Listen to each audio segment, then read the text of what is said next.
Hello everyone and welcome. Yes, my name is Arrowfire. Welcome back to another episode of Look Out and Shout. And today we're going to talk about all things Earthspark. Yes, a new series that is on Paramount Plus, really a Nickelodeon series, so you'll probably find it in other places too. I'm going to do a quick review of the series. I did kind of binge watch it in one hit. I was really pleasantly surprised. I thought, you know what, it's a new series, let's give something a try. And I heard some initial mixed reviews from some people saying it wasn't really focusing much on G1 or the G1 continuity. But I thought, let's give it a try, give everything a try once when it comes to Transformers. Now, I will point out before we get into this, there will be spoilers. This is your warning, spoilers lie ahead, okay? You have been warned. So we'll start off with the negative points. Now, I've got negative points. It's by no means a perfect show. Very few shows are. But the negative points I want to start off with really is the voices, not the voice acting. And I do want to make that clear. The voice acting actually wasn't bad. It was portrayed well, recorded well, sounded good. They just didn't really suit some of the characters in my mind for my money. So pick on the example of Optimus Prime. Now, I'm not saying that only Peter Cullen can voice Optimus Prime. Of course, he is the OG Prime and will forever be. But I am willing to let other people have a go at Optimus Prime as long as it kind of meets certain characteristics. Again, to say the voice acting for Optimus wasn't necessarily bad. It just didn't really suit the character. It actually felt a bit more Buzz Lightyear-like. It felt a little bit derpy in its way. And Optimus Prime is not derpy, he's never been portrayed as such. Maybe a bit of dry humour here and there, but not derpy. And this was just a little bit, and yes, I understand it's a kids' show. I don't lose sight of that. But it didn't come across as sincere an Optimus as it could have been. It's not to say it was bad, and it had its moments. But for me, that felt a bit of a miss. But it wasn't just Optimus. I came round to the voice of Megatron once I realised who it was. Actually, that was quite good. The guy from Game of Thrones who played the Hound, and it took me till about episode 9 to realise who that voice was. I thought, I'm sure I've heard that before. But I actually thought that worked quite well in the end. It took a little while to win me over.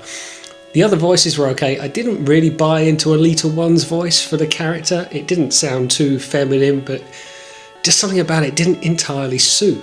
But again, I'd say they're not bad voices. It wasn't bad voice acting. It wasn't bad voice actors.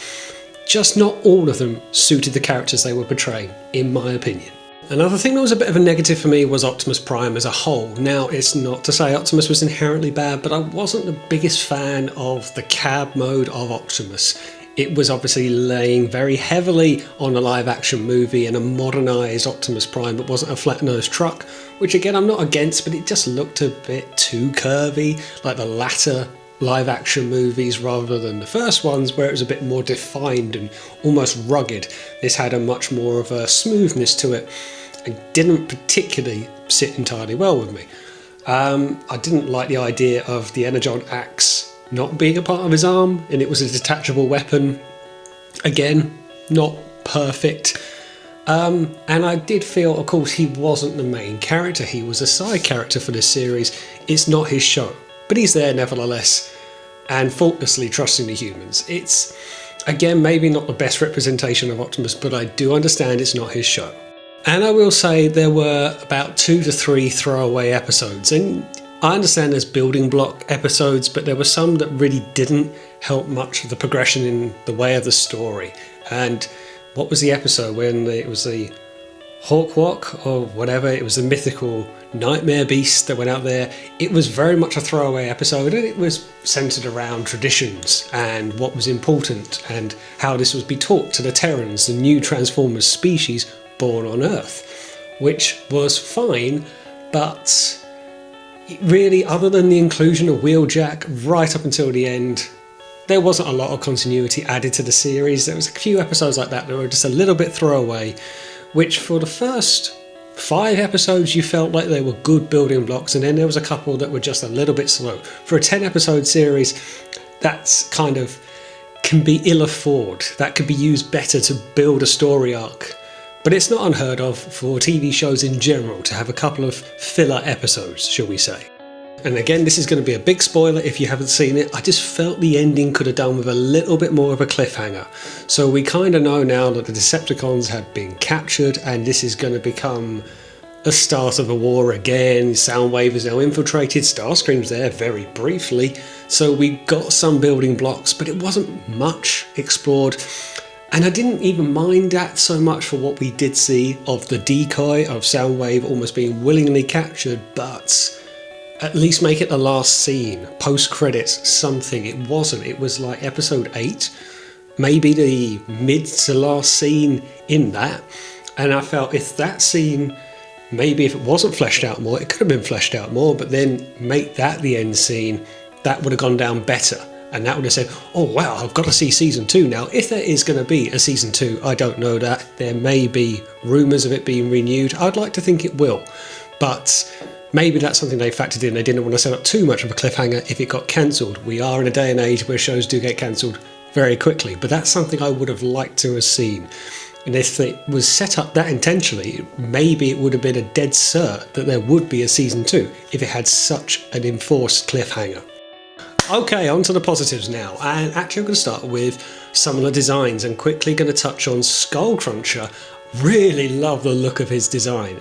Just thought this loses its G1's blocky smoothness and has a muscle chiselness defined. A character I would like to have seen more of. I don't think we've seen the last of, but I really do like the design of this character. It's not to say all the designs were good. There's very much a sleekness to the Seeker Jets, which is very Cyberverse. Soundwave, I didn't hate, but I didn't love. Again, Soundwave's voice should be a G1 Soundwave's voice. I'm just too diehard on that one, but I didn't hate the Soundwave character. Love the cassettes, like Frenzy being purple, see what you're doing there. But Megatron was the character for me that stood out, and a lot of people won't like this, a lot of people won't like the IDW inspired, oh Megatron's a good guy post-war, but you saw the fractions, didn't you? You saw the chiselling in between Optimus and Megatron, even though now they're on the same side, maybe not so much, maybe the cracks will reappear.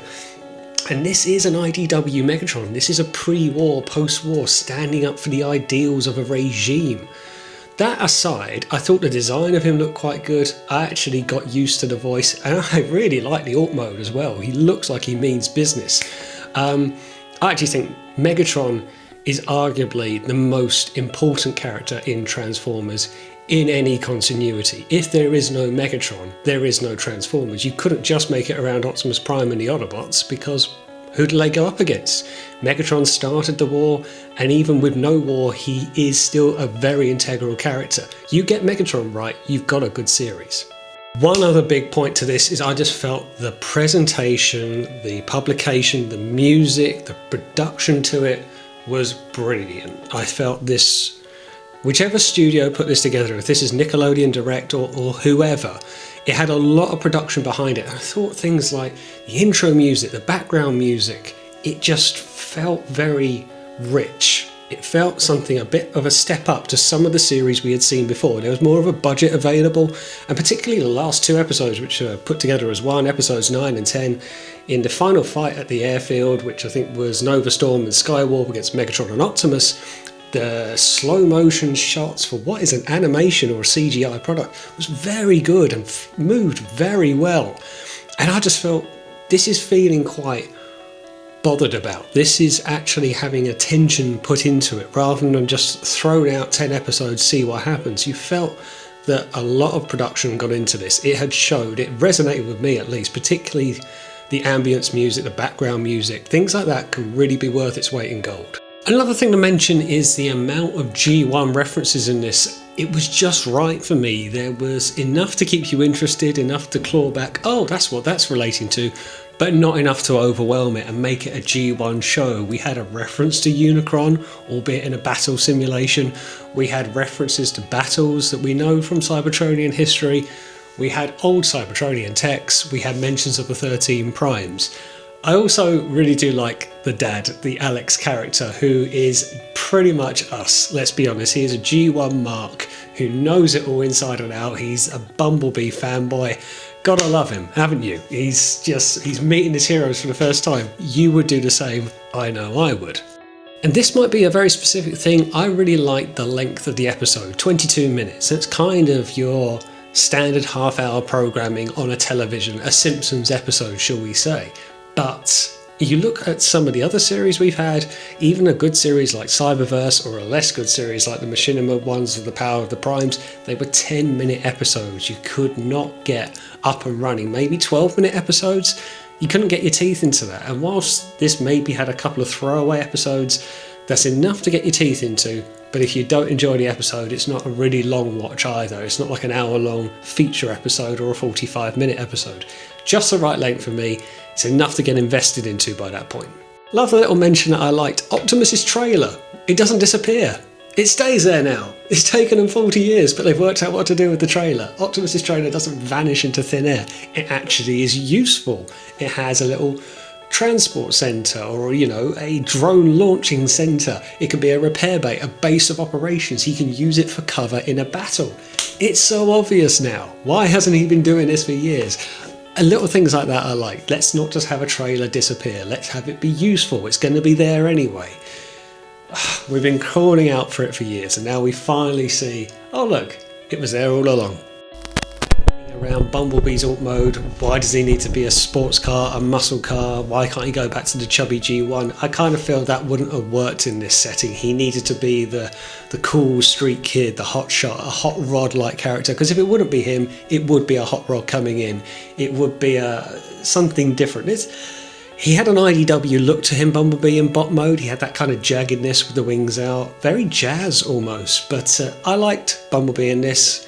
Personality was a bit of a conflict as to whether he's a soldier, a scout, or whether he's trying to be a hero or a mentor or whatever.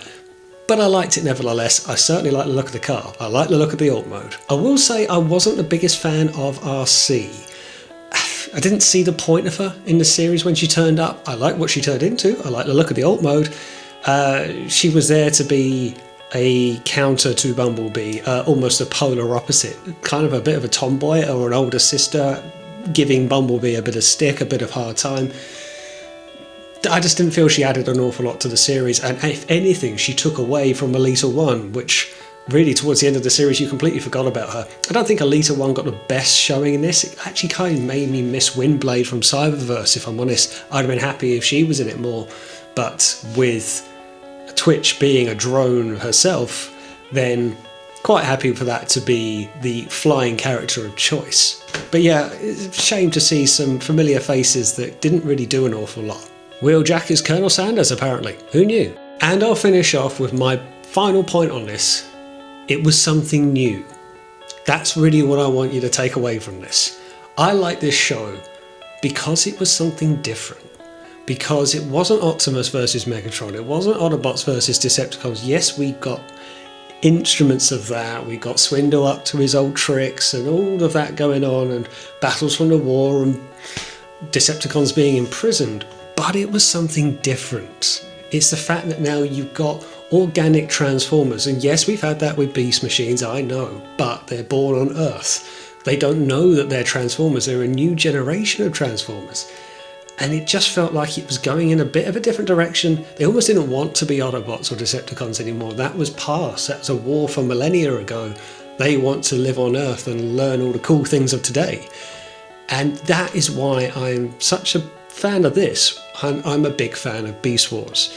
It was different to what we've had before. Now, yes, I love G1, of course, but if you just do a new series every so often, we know how the format's going to go. It's the same with the comics.